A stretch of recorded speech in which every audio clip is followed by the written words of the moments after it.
안녕하세요 여러분. 저는 여러분과 오늘 바다와 에너지, 그 중에서도 재생에너지에 대해서 주로 얘기를 나눌 충남고등학교 교사 복정식이라고 합니다. 반갑습니다. 먼저 에너지란 어떤 개념을 갖고 있는지에 대해서 간단하게 언급을 하고, 그 다음 우리가 지금까지 주로 에너지를 얻었던 방식에 대해서 얘기하고, 그 다음에는 요즘 핫하게 뜨고 있는 재생에너지에 대해서 얘기를 한 다음에 바다와 그 중에서도 관계가 깊은 에너지들에 대해서 몇 가지 차례로 얘기를 하려고 합니다. 먼저 여러분 한번 상상해 볼까요? 바다를 머릿속에 한번 그려보세요. 바다를 떠올리면 여러분들은 어떤 이미지가 떠오르나요? 좋은 아마 추억들이 많이 떠오를 텐데, 시원한 바람 혹은 따사로운 햇살, 그 다음에 파도 소리, 뭐 이런 것들이 생각이 나겠죠. 이번에는 에너지를 한번 생각해 보세요. 에너지 하면 직관적으로 어떤 이미지가 떠오르나요? 맞아요. 아마 대부분의 학생들이 집에서 사용하는 전기 에너지를 먼저 떠올릴 거예요. 콘센트에 전기를 꼽으면 여러분이 가전제품을 정말 여러 가지 가전제품을 마음대로 사용할 수가 있죠.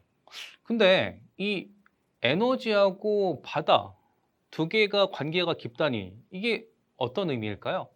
바다 에너지는 사실 인류가 발전하면서 정말 많은 관계를 맺고 있습니다. 특히 현대에 와서는요, 그 중요성이 더 커졌고요. 미래에는 바다 에너지 관계는 더욱더 중요해질 것으로 예상이 되고 있습니다. 자, 먼저 본격적으로 얘기를 나누기에 앞서서 에너지란 무엇인지에 대해서 한번 얘기를 해볼게요. 에너지는 과학에서 정의하기로 일을 수행할 수 있는 능력으로 정의합니다. 여러분이 알고 있는 에너지 어떤 것들이 있나요? 맞아요. 빛 에너지, 그다음에 뭐 우리 몸에서 나온 열처럼 열 에너지, 그다음에 소리도 에너지입니다. 그리고 전기 에너지, 화학 에너지 등 여러 가지들이 존재하죠. 근데 에너지의 중요한 특성 중에 하나는 뭐냐면, 하나의 에너지가 다른 에너지 형태로 변환이 쉽다는 거예요. 물론 어느 정도 효율적인 문제가 있긴 하지만 변환이 가능하다는 겁니다. 그리고 이 에너지는요, 현대 우리나라 사회에서는요, 우리 전체 인류에게 있어서 너무나 중요한 존재예요. 이걸 빼고는 우리의 삶을 설명하기는 어렵죠. 미래는 더 중요해질 거고요. 자, 그러면 우리 인류는, 특히 우리나라는 현재까지 어떤 방식으로 주로 에너지를 얻었을까요? 바꿔서 얘기하면 어떤 방식으로 우리 가정에서 전기 에너지를 사용하기 편한 방식으로 발전을 해왔을까요? 대표적인 게 뭐가 있을까요? 맞아요. 화력 발전이 있겠습니다. 화력 발전은 열 에너지를 이용한 건데, 석유나 석탄, 특히 우리나라는 이제 석탄이죠. 석탄을 이제 연소를 시키면, 태우면은 거기서 나온 열 에너지를요, 증기를 이용해서 그 다음에 우리 전기 에너지로 전환되는 방식이 바로 화력 발전입니다. 그 다음에 이제 수력 발전이 있어요. 수력 발전은 여러분 아시죠? 이제 커다란 이제 댐을 강에 설치를 해가지고 물을 받습니다. 물 받으면 높은 곳에서 낮은 곳으로 이제 물이 떨어지지 어떻습니까? 폭포 같은 건 보면은 콱콱콱 하고 떨어지죠? 요 위치 에너지의 변화를 이용해서 에너지를 얻는 방식이 바로 수력 발전입니다. 마지막으로 한 개 굉장히 중요한 핫한 게 있죠. 뭡니까? 바로 원자력 발전입니다. 원자력 발전 같은 경우에는 핵 분열을 이용한 건데, 이 핵 분열이 일어나면서 발생한 에너지를 이거로 마찬가지로 전기 에너지로 전환하는 방식이 원자력 발전입니다. 그러니까 기존에 이렇게 든든한 방식으로 에너지를 만들어내는 그런 방법들이 있는데, 이것들이 왜 문제가 됐을까? 가지고 있는 한계점, 즉 문제점들을 하나하나 살펴보면, 이 화력 발전 같은 경우에는 온실가스하고 미세먼지 배출이 됩니다. 주로 문제가 되는 온실가스는 바로 이산화탄소입니다. 이제 석탄이나 석유 같은 화석연료 같은 경우를 이제 연소를 하다 보면 자연스럽게 CO2, 이산화탄소가 발생을 하게 되죠. 이건 이제 지구 온난화를 일으키고 지구 전체의 생태계를 교란시킬 수 있는 그런 문제점을 야기한다고 볼 수가 있죠. 두 번째로 이제 미세먼지 같은 경우는 주로 질소산화물 같은 경우인데, 질소하고 산소에 결합된 화합물 형태죠. 이런 것 같은 경우에는 이제 미세먼지로 우리 건강에 상당히 악영향을 미친다는 건 여러분도 익히 알고 있을 거라고 생각을 해요. 또 하나 화력 발전은 석탄을 주 원료로 쓰기 때문에 석탄 가격이 높아지면 당연히 그 효율성 측면에서 안 좋은 점이 있습니다. 자, 두 번째로 수력 발전 같은 경우는요, 언뜻 되게 친환경적으로 보이지만 문제점이 커다란 댐을 이제 강에다 이제 세우다 보니까 하천 생태계에 큰 손상을 일으킬 수가 있습니다. 그리고 물을 담아놨다가 댐을 열어가지고 이제 터빈을 돌리는 방식이기 때문에 비가 얼마나 오느냐, 즉 강수량에 큰 영향을 받습니다. 자, 마지막 원자력 발전 같은 경우에는 여러분 많이 알고 있다시피 방사성 폐기물, 즉 방사능을 계속 방출하는 폐기물이 만들어지는데 아직까지 우리 인류의 기술로는 이 녀석을 깨끗하게 아예 없앨 수는 없습니다. 그래서 안전하게 이제 깊은 곳에 보관하는 방식으로 처리를 하는데 이것도 상당히 문제가 될 수밖에 없겠죠. 자, 그러면 요즘 뜨는 거, 요즘 핫한 건 뭐냐? 바로 재생에너지입니다. 재생에너지는 계속해서 사용할 수 있다는 굉장한 강점이 있는 에너지고요. 현재 많은 언론이나 뉴스, 그다음에 과학자들도 많이 연구를 하고 있고요. 기업들도 굉장히 노력을 많이 하고 있는 것으로 알고 있습니다. 재생에너지는 화석연료와 방금 전에 얘기했던 원자력 에너지를 대체할 수 있는 무공해, 즉 공해가 없는 에너지들을 얘기하고요. 깨끗하고 고갈될 염려가 없기 때문에 굉장히 재생이 가능한 좋은 에너지라고 생각하시면 됩니다. 자, 그럼 우리가 이제 어려운 에너지하고 재생에너지 얘기를 좀 했는데 다시 원래대로 돌아가서 생각해 볼게요. 바다와 에너지, 바다에서 얻을 수 있는 재생에너지? 바다에 가면 여러분 뭐가 있죠? 뭐가 에너지로 전환될 수 있을까요? 전기에너지로. 한번 생각을 해보세요, 여러분. 바다에서 보고 느낄 수 있는 것들이 거의 대부분 모든 것들이 에너지, 전기에너지 형태로 전환될 수 있습니다. 뭐가 있나요? 바다 하면 생각나는 것들. 파도 소리. 파도 있죠, 파도? 그 다음에 뭐 시원한 바람 혹은 센 바람들. 그리고 해수욕장에 있다 보면 어떻습니까? 물이 들어왔다 나갔다 하죠? 시간이 지나면. 그걸 이제 밀물과 썰물이라고 합니다. 그리고 거기 보면 누워가지고 햇살을, 따가운 햇살을 이제 받으면서 이제 해수욕을 즐기는데 바로 이 따가운 햇빛, 이런 것들이 있겠죠. 이것들이 전부 다 에너지가 될 수 있다는 겁니다. 자, 한번 볼게요.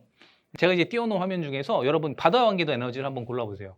자, 보시면 이제 화석이라는 건 이제 석유하고 석탄을 얘기하는 거고, 그 다음에 조류, 풍력, 원자력, 그 다음에 바이오에너지, 태양이 이제 태양광과 이제 태양열이 있고요. 파력, 수열, 수력 등이 있는데 이 중에 이제 바다와 관계된 것들은 어떤 에너지일까요?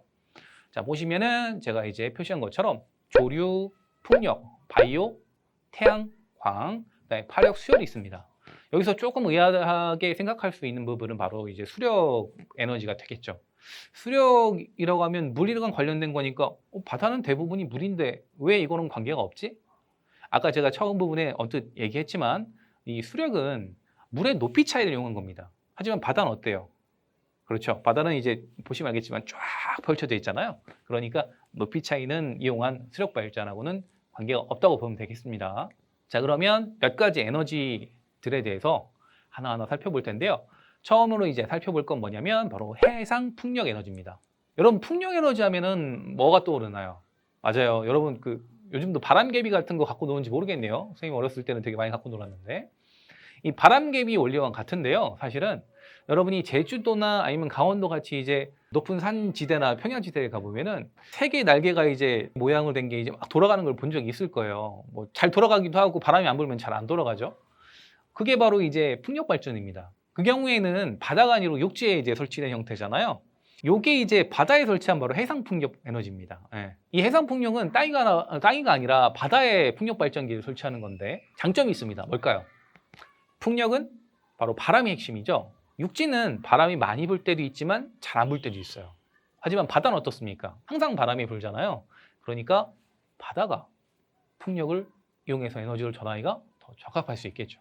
하지만 이제 문제점이 있긴 있습니다. 아직 한계점인데 전기에너지로 이제 변화를 한 다음에 이 녀석을 가지고 육지로 가져야 우리가 쓸 수 있는데 우리는 육지에 사니까요. 그런데 이거를 이제 이게 전송하는 데 문제가 있어요. 네. 근데 그 부분은 이제 기술적으로 점점점 나아지고 있는 상황입니다. 한 가지 더 이제 추가로 말씀드리면 이 풍력 발전, 이 날개 모양의 이 녀석이 그림에서 보다시피 바다에 아예 이제 해저까지 연결돼서 고정되는 형태가 있고요. 고정식이라고 하고요. 그 다음에 여러분 부표처럼 이렇게 둥둥 떠다니는 그런 형태가 있는데 이걸 부유식이라고 합니다. 부유식이 좀 더 좋은 형태고 더 발전된 형태라서 이쪽으로 계속해서 우리가 연구가 되고 있고 설치가 되고 있는 상황이다 이렇게 생각하시면 되겠습니다. 자, 그 다음에 장점으로 보면 우리나라한테 특히 장점은요. 자, 우리나라는 바다가 어디 있죠? 동쪽, 서쪽, 남쪽에 있죠. 즉 삼면이 바다입니다. 그러니까 해상풍력 발전 설치할 곳이 너무 많은 거예요. 그리고 한두 개의 날개, 즉 발전기를 설치하는 것보다 대단위를 설치하게 되면 효율이 올라갑니다. 즉 비용이 절감된다는 거죠. 더군다나 육지에서 설치됐을 때 문제점 중에 하나가 뭐냐면 이게 좀 시끄러워요. 아무래도 커다란 이 날개가 돌다 보니까.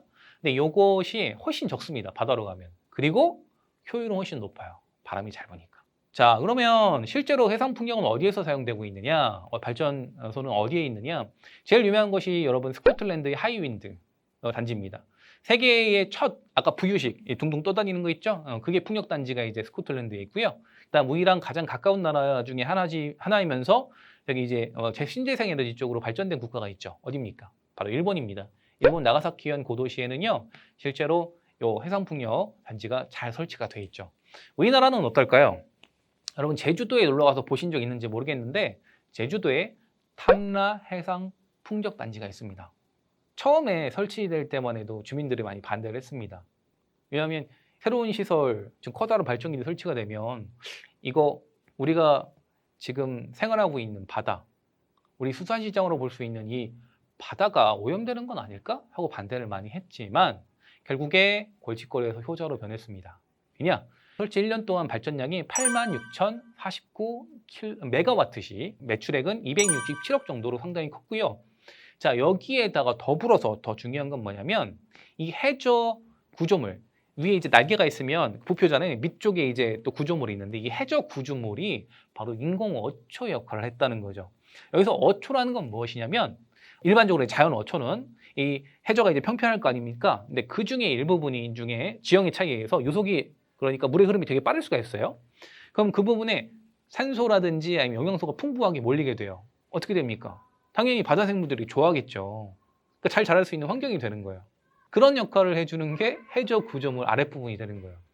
결과적으로 감태나 구리나 뭐 낙지나 소라 등 이런 어획량이 굉장히 많이 증가해서 그 지역에 사는 어부들도 많이 좋아하고 있다는 거죠. 굉장히 성공적인 사례고요. 다음으로 넘어가 봅시다. 네, 이번에 이제 수열 에너지에 대해서 얘기할 겁니다. 수열 에너지, 말 그대로 풀면 어떻습니까? 물이 갖고 있는 열 에너지라는 뜻이죠. 맞아요. 이렇게 생각하시면 돼요. 자, 수열 에너지는 바다뿐만이 아니고 해수뿐만이 아니고 이 하천, 즉 강의 이제 물 같은 경우에도 에너지가 저장되는데요. 물은 비열이 높아요. 네. 물이 비열이 높다는 것은 같은 질량일 때 더 많은 열 에너지를 가지고 있을 수 있다는 얘기입니다. 요걸 이용한 겁니다. 그래서 이 수열 에너지는 물에 갖고 있는 열 에너지를 주로 건물의 냉난방이나 뭐 농가나 산업체 여론으로 이용을 하는데 이 바닷물 같은 경우에 특히나 여러분 아시겠지만 순수한 물은 아니죠. 물 안에 뭐가 녹아 있습니까? 바로 염류가 녹아 있죠. 뭡니까? 바로 물이가 이제 순수한 물 같은 경우에 이제 0도씨에서 이제 얼게 되는데 이 바닷물은 더 낮은 온도에서 얼어요. 마이너스 1.9도 정도. 그러니까 쉽게 더 얼지 않잖아요. 활용하기가 더 좋은 거예요.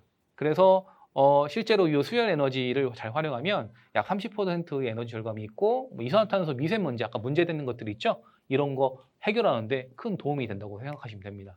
자, 세계에서 수열 에너지 가장 잘 활용하는 국가가 어디냐? 바로 스웨덴입니다. 스웨덴이 이제 스톡홀름이라는 굉장히 큰 도시가 있는데 이 도시는 해수, 제가 말씀드린 바닷물, 그 다음에 하수, 호수, 지하수 등의 주변의 많은 물들을 이용해서 도시 전체 지역 난방의 약 40% 정도에 해당하는 크기를 담당하고 있습니다. 상당히 놀랍죠. 상당히 큰 역할을 하고 있다는 걸 알 수가 있어요. 자, 또 우리 옆 나라에 있죠. 일본에서는요, 후쿠오카 서부에 모모치지구라는 데가 있는데 이 해수만을 사용해가지고 약 40% 정도의 에너지 절감 효과를 갖고 있습니다. 그럼 당연히 이산화탄소나 지수산화물 배출량이요, 이 설치되기 전보다 50% 이상 감소되는 놀라운 효과를 가져왔다고 하네요. 우리나라는 어떻습니까? 우리나라도 굉장히 노력을 하고 있고요. 이게 큰 단위는 아니지만 뭐 강원도 삼척에서 해양 관광 레저 스포츠 센터, 아니면 뭐 한국해양대학교 국제교류협력회관, 그다음에 이제 부산이 바다 맞닿아 있죠. 롯데타운 등에서 이 수열 에너지를 적극적으로 이용해서 에너지 절감을 하고 있는 상황입니다. 그 다음으로 소개할 여러분 재생에너지는 바로 파력에너지입니다. 이 파력이라는 건 파도를 생각하시면 됩니다. 간단하게 얘기해서 파도가 가진 이 에너지를요, 전기에너지로 전환하는 건데, 파력에너지는 사실 문제점이 좀 많았습니다. 파도를 이용하는 건데 조수간만의 차이, 그러니까 물이 들어왔다 나갔다 하는 요 차이를 고려해야 되고, 그다음에 파도가 항상 우리는 잘 모르겠지만 한쪽 방향으로만 이게 생성되는 건 아니거든요. 그러니까 이 영향을 많이 받으니까 전기에너지로 전환하기는 쉽지 않았지만 이거 기술 개발을 통해서 이걸 많이 극복하고 있는 상황입니다. 자, 기술 개발이 더 많이 돼가지고 어디에서나 파도, 즉 파력 에너지를 전기에너지로 전환할 수 있게 되면 우리나라는 바다가 많으니까 정말 좋게 되겠죠. 자, 그 다음으로는 이 조력 에너지가 있습니다. 조력 에너지는요, 물과 썰물의 해수면의 높이 차이로부터 생기는 에너지를 이용하는 겁니다. 우리나라에 대표적으로 이 조력 에너지를 이용하는 경우에는 시와호 조력 발전소가 있습니다. 자, 그다음 조류 에너지가 있습니다. 한 글자만 다르죠. 조력. 조력은 이제 밀물 썰물의 높이 차이를 이용하는 거고요. 조류는 밀물 썰물이 생기면서 바닷물이 이제 들어왔다 나갔다 하잖아요. 이 바닷물의 흐름을 이용한다고 생각하시면 됩니다. 이걸 이제 조류라고 하는데, 우리나라 내에서 지금 설치되어 있는 곳은 바로 여기입니다. 여러분, 이순신 장군이 업적 중 하나가 이제 명량해전이죠. 어디에서 혹시 이 전투가 일어났는지 아십니까? 맞습니다. 남해안에 이제 올돌목이라는 곳인데, 거기가 이제 조류가 굉장히 세요. 그래서 그 조류가 센 걸 이용해가지고 이순신 장군님께서 엄청난 업적을 이루신 거잖아요. 그 지형을 이용해서. 네, 그래서 여기 설치된 그 조류 발전소가 있는데, 여기 1메가 와트시 규모의 발전소가 설치돼서 지금 운영 중에 있는 것으로 알고 있습니다. 자, 그 다음에 요건 이제 재미난 에너지 두 개를 마지막으로 좀 설명을 드릴까 하는데, 첫 번째는 바이오 에너지입니다. 바이오 에너지 들어본 친구들 많을 거예요. 근데 바이오 에너지하고 바다? 네, 요건 좀 생소한 친구들 많을 겁니다. 바이오 에너지는 우리가 일반적으로 어떻게 알고 있냐? 바로 우리가 버려지는 쓰레기들이 있죠. 그걸 우리가 바이오매스라고 하는데, 음식물 쓰레기라든지 아니면 뭐 가축의 이제 분뇨, 이제 그런 것들, 아니면 톱밥 같은 것들 있죠. 이런 것들을 모아가지고 잘 처리를 합니다. 뭐 물리학적으로 처리를 해가지고 변환시키면은 이게 열 에너지 형태로 바뀌고, 그걸 이제 전기 에너지 전환하는 게 바이오 에너지라고 하는데, 이 녀석이 바다와도 관계가 있습니다. 바다에서 이게 가능하다는 거죠. 어떻게 하느냐? 바로 조류를 이용하는 겁니다. 선생님, 조류는 아까 앞에서 얘기하지 않았나요? 맞습니다. 여기서 얘기하는 조류는요, 그 조류가 아니에요. 네. 미역, 다시마 같은 애들, 그런 조류를 얘기하는 겁니다. 근데 미역, 다시마는 아니고요. 실제로는 이용되는 것은 더 크기가 작은 거, 더 작은 미세 조류들을 바로 바이오 에너지에 이용을 합니다. 그래서 이 바이오 에너지의 장점은요, 이 석유와 분자 구조가 굉장히 유사합니다. 석유는 이제 바닥 깊은 곳이나 아니면 육지의 깊은 곳을 파면은 뭐 나오는 걸로 알고 있는데, 그냥 나오는 게 아니고요. 사실 예전, 아주 오래 전에 이런 미생물들, 유기물들이 퇴적된 다음에 충분한 시간과 조건이 갖춰졌을 때 바로 석유가 된다고 보고 있거든요, 과학자들은. 그렇다 보니까 이 조류, 미세 조류하고 분자 구조가 상당히 유사할 수밖에 없죠. 따라서 우리가 마치 석유를 활용하는 것처럼 이 조류들을 활용할 수가 있게 되는 겁니다. 그 다음에 비식량 자원이다. 그러니까 우리가 이제 바이오매스 같은 경우에는 예를 들어서 우리가 이제 식량 자원을 가지고, 만약에 식량 자원이 값이 싸진다 그런다면 그걸 이제 실제로 식품으로 팔지 않고 얘를 이제 에탄올 형태로 해가지고 바이오매스로 활용하는 경우가 있는데, 이런 경우는 바로 이 조류 자체를 우리가 에너지로 활용할 수 있으니까 장점이 되겠죠. 그 다음에 조건만 갖춰진다면 쉽게 이제 양이 늘어날 수 있으니까 대량 생산이 가능하다는 그런 장점도 있습니다. 그리고 마지막으로 태양광입니다. 태양광은, 여러분 태양광을 생각하시면은 집집마다 설치된 그 태양광판? 여러분 학교에도 혹시 그 옥상에 보면 태양광판이 패널이 있는지 모르겠네요. 육지에서 주로 사용을 하고 있는데, 이건 아직 연구 중입니다. 특히 우리나라 같은 경우에는 땅의 이제 넓이가 좀 좁잖아요. 태양광판을 넓게 사용하기에는 좀 어렵습니다. 특히 이제 태양광판을 이제 아무데나 산이라든지 들에다가 이걸 설치를 하게 되면 거기 이제 자연환경을 훼손할 수가 있잖아요. 그래서 넓은 바다를 이용할 수 있다는 장점이 있지만 변수가 많습니다. 조류라든지 파도라든지 연분이라든지 이런 것들이 태양광 발전에 아직은 되게 불리한데, 이걸 해결을 못하고 있는 상황이고요. 연구 중입니다. 그래서 여기 보시면 이 사진은 4월에 한국수력원자력원에서 진행 중인 모형 사진이라고 보시면 되겠고요. 자, 여기까지 우리가 몇 가지 재생에너지에 대해서 같이 알아봤습니다. 재생에너지에 대해서 깊게 공부하면 여러분 다소 어려울 수 있겠지만, 지금 현재 수준에서는 바다에 존재하는 여러 가지 에너지가 있고 우리가 이걸 잘 활용할 수 있구나, 이렇듯 바다는 아낌없이 우리에게 주는 부모님 같은 존재구나 라는 고마운 마음을 가질 필요가 있다고 생각합니다. 따라서 우리는 어떻게 해야 될까요? 바다를 한테 감사하는 마음을 가지고 더 소중히 대해야겠죠. 그리고 그 마음을 토대로 해서 더 많이 알아가면서 공부해야겠죠. 네, 그게 우리가 감사함을 표현하는 의무라고 생각합니다. 자, 여기까지 설명을 마치도록 하겠습니다. 감사합니다.